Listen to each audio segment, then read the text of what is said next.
வணக்கம் நண்பர்களே. தமிழ்நாடு ஆசிரியர் தேர்வு வாரியம் 2026 ஆண்டுக்கான ஆசிரியர் தகுதி தேர்வு அதாவது டிஎன்டிஏடிக்கான அறிவிப்பை நேற்று வெளியிட்டிருக்காங்க. இந்த தேர்வுக்கு யார் யார் விண்ணப்பிக்கலாம், என்னென்ன சர்டிஃபிகேட் வேண்டும், எவ்வளோ சைஸ் இருக்க வேண்டும், முக்கிய நிபந்தனைகள் என்ன, தேர்வு கட்டணம் எவ்வளவு ஆகிய முழு விவரங்கள் இந்த வீடியோவில் தெளிவாக கொடுக்கப்பட்டிருக்கு. மேலும் இந்த தகவலை பார்ப்பதற்கு முன்பு ஒரு சின்ன வேண்டுகோள். நம்ம விஎஸ்கே தமிழ் இன்ஃபோ சேனலை இதுவரைக்கும் சப்ஸ்கிரைப் பண்ணாதவங்க மறக்காமல் இப்போவே சப்ஸ்கிரைப் பண்ணிக்கோங்க. கூடவே அந்த பெல் ஐக்கானையும் கிளிக் பண்ணிக்கோங்க. அப்பொழுதுதான் ஆசிரியர்கள் மற்றும் கல்வித்துறை சார்ந்த அத்தனை அப்டேட்டுகளும் உங்களை உடனுக்குடன் வந்து சேரும். அது மட்டும் இல்லாமல் இந்த வீடியோவை கடைசி வரைக்கும் ஸ்கிப் பண்ணாமல் பாருங்கள். அப்பொழுதுதான் நம்ம விண்ணப்பிக்கும் போது, அதாவது ஆசிரியர் தகுதி தேர்வுக்கு விண்ணப்பிக்கும் பொழுது எந்த ஒரு தவறும் இல்லாமல் விண்ணப்பிக்க முடியும். வாங்க வீடியோக்குள்ளே போகலாம். சரி, இந்த அறிவிப்பில் என்ன ஸ்பெஷல்னு பார்க்கலாம். இது பொதுவாக நடக்கிற டெட் தேர்வு கிடையாதுங்க. இது பிரத்யேக ஒர்க்கிங் டீச்சருக்கான நடத்தப்படுற ஒரு தேர்வு. அதாவது ஏற்கனவே பள்ளிகளில் பணியில் இருக்கக்கூடிய ஆசிரியர்களுக்கான வாய்ப்பு இது. குறிப்பாக சொல்லணும்னா 1/9/2025 தேதிக்கு முன்னாடி பணியில் சேர்ந்த இடைநிலை ஆசிரியர்கள் மற்றும் பட்டதாரி ஆசிரியர்கள் மட்டும்தான் இதில் கலந்துக்க முடியும். நீங்கள் அரசு பள்ளியிலோ அல்லது அரசு உதவி பெறும் பள்ளியிலோ அல்லது அங்கீகரிக்கப்பட்ட தனியார் பள்ளியிலோ வேலை பார்க்குறவராக இருந்தால் இந்த வேலைக்கு தாராளமாக விண்ணப்பிக்கலாம். நம்ம மறக்கக்கூடாத முக்கியமான தேதிகளை பார்ப்போம். மறக்காமல் இதை டைரியில் குறித்து வச்சுக்கோங்க. இந்த தேர்வுக்கான அறிவிப்பு வந்த தேதி பிப்ரவரி 13, அதாவது நேற்று. ஆன்லைனில் விண்ணப்பிக்க தொடங்கும் தேதி பார்த்திங்கன்னா பிப்ரவரி 18ஆம் தேதியிலேருந்து ஸ்டார்ட் ஆகுது. அதாவது இன்னும் சில நாட்களில் போர்ட்டல் ஓப்பன் ஆகிடும். விண்ணப்பிக்க வேண்டிய கடைசி தேதி பார்த்திங்கன்னா ஏப்ரல் 10ஆம் தேதி வரைக்கும் கொடுத்துருக்காங்க. ஏறக்குறைய 2 மாதம் டைம் கொடுத்துருக்காங்க. சப்போஸ் அப்ளிகேஷனில் தப்பு பண்ணிட்டா திருத்தம் செய்யறதுக்கான எடிட் ஆப்ஷன் ஏப்ரல் 11 முதல் 13 வரை இருக்கும்னு தெரிவிக்கப்பட்டுள்ளது. தேர்வு எப்போ நடக்கும்னு பார்த்தீங்கன்னா தாள் 1 ஜூலை 4ஆம் தேதியும், தாள் 2 அதாவது பேப்பர் 2 பார்த்தீங்கன்னா ஜூலை 5ஆம் தேதியும். இதெல்லாம் பார்த்தீங்கன்னா உத்தேச தேதிகள் தான், மாற்றங்கள் இதில் இருக்கும்னு சொல்லியிருக்காங்க. இப்போது கட்டண விவரங்களை பற்றி டீட்டெயிலை தெளிவாக பார்க்கலாம்.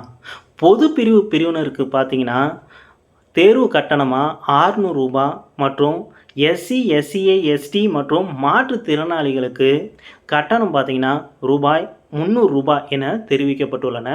முக்கியமான விஷயம் என்னன்னு பார்த்தீங்கன்னா நீங்கள் பேப்பர் 1 மற்றும் பேப்பர் 2 ரெண்டுக்கும் அப்ளை பண்ண போகிறீங்கன்னா தனித்தனி அப்ளிகேஷன், அதாவது தனித்தனியாக தான் போடணும்னு சொல்லியிருக்காங்க. தனித்தனியாக தான் ஃபீஸ் கட்டணும். அதே மாதிரி டிடி அல்லது போஸ்டல் ஆர்டர் எல்லாம் அனுப்பக்கூடாதுன்னு தெரிவிக்கப்பட்டுள்ளது. இது முழுக்க ஆன்லைன் மூலமாக மட்டும்தான் பணம் கட்டணும்னு சொல்லியிருக்காங்க. அடுத்ததாக பார்த்தீங்கன்னா இந்த வீடியோவோட மிக முக்கியமான பகுதி இதுதான் சொல்லணும். ஏன்னா அப்ளை பண்ண உட்காரும் பொழுது நமக்கு என்னென்ன டாக்குமெண்ட்லாம் கைவசம் இருக்கணும் என்பது பற்றிய முழு விவரங்கள் கொடுக்கப்பட்டுள்ளன. எனவே இதை மறக்காமல் நோட் பண்ணிக்கோங்க. முதலாவதாக பார்த்தீங்கன்னா ஃபோட்டோஸ் மற்றும் சிக்னேச்சர். அதாவது உங்களுடைய லேட்டஸ்ட் கலர் ஃபோட்டோ 40 to 60 கேபிக்குள்ளார இருக்கணும்னு சொல்லியிருக்காங்க. அது மட்டும் இல்லாமல் சிக்னேச்சர் 20 to 40 கேபிக்குள்ளாரையும் ஜேபிஜி ஃபார்மெட்டில் இருக்கணும்னு சொல்லியிருக்காங்க. என்னென்ன கல்வி சான்றிதழ்கள் அதாவது சர்டிஃபிகேட் வேண்டும் என்று பார்த்தீங்கன்னா 10th 12th டிடிஎட் அல்லது பிஎட் மற்றும் டிகிரி சர்டிஃபிகேட் இது எல்லாமே பிடிஎஃப் ஃபார்மெட்டில் 250 to 300 கேபி அளவுக்குள்ளார இருக்கணும்னு சொல்லியிருக்காங்க. கம்யூனிட்டி சர்டிஃபிகேட்டும் கண்டிப்பாக மறக்காமல் எடுத்து வச்சுங்க. இதையும் பிடிஎஃப் ஃபார்மெட்டில் ரெடி பண்ணிக்கோங்க. சர்வீஸ் சர்டிஃபிகேட், அதாவது இதுதான் ரொம்ப முக்கியம். நோட்டிஃபிகேஷன்லேயே பார்த்தீங்கன்னா பேஜ் நம்பர் 13 அனெக்சர் 1 அப்படின்னு ஒரு படிவம் கொடுத்துருக்காங்க. அதை டவுன்லோட் பண்ணி உங்கள் பள்ளி தலைமை ஆசிரியர் அல்லது நிர்வாகிகிட்ட சிக்னேச்சர் வாங்கி அதை ஸ்கேன் பண்ணி அப்லோட் பண்ணணும்னு சொல்லியிருக்காங்க. இது இல்லாமல் நம்ம எக்ஸாமே அப்ளை பண்ண முடியாது. இதுபோக மாற்றுத்திறனாளியாக இருந்தால் அதுக்கான சான்றிதழ், கிரிமினல் வழக்குகள் எதுவும் இருந்தால் அதுக்கான ஆவணங்களையும் தயார் நிலையில் வச்சுருக்கணும்னு சொல்லியிருக்காங்க. தேர்வு எப்படி இருக்குன்னு பார்த்தீங்கன்னா, மொத்தம் 150 கேள்விகள், 150 மதிப்பெண்கள். கால அளவுன்னு பார்த்தீங்கன்னா 3 மணி நேரம். தேர்ச்சி பெற எவ்வளோ மார்க் எடுக்கணும்னு பார்த்தீங்கன்னா, பொது பிரிவினராக இருந்தால் 60% அதாவது 90 மார்க் எடுக்கணும். பிசி, பிசிஎம், எம்பிசி, டிஎன்சி மற்றும் மாற்றுத்திறனாளிகள் 50% அதாவது 75 மார்க் எடுத்தாலே பாஸ். எஸ்சி, எஸ்சிஏ, எஸ்டி பிரிவினருக்கு 40% அதாவது 60 மார்க் எடுத்தாலே போதுமானது. தாள் 1 5ஆம் வகுப்பு வரையிலான பாடத்திட்டத்தில் இருந்தும், தாள் 2 8ஆம் வகுப்பு வரையிலான பாடத்திட்டத்தில் இருந்தும் கேள்விகள் வரும் என தெரிவிக்கப்பட்டுள்ளன. இது மட்டும் இல்லாமல் பேப்பர் 1 தேர்வு எழுதும் தேர்வர்கள் 10ஆம் வகுப்பு வரை உள்ள புத்தகங்கள் மற்றும் பேப்பர் 2 எழுதும் தேர்வர்கள் 12ஆம் வகுப்பு வரை உள்ள புத்தகங்களை படிப்பது மிகவும் நல்லது.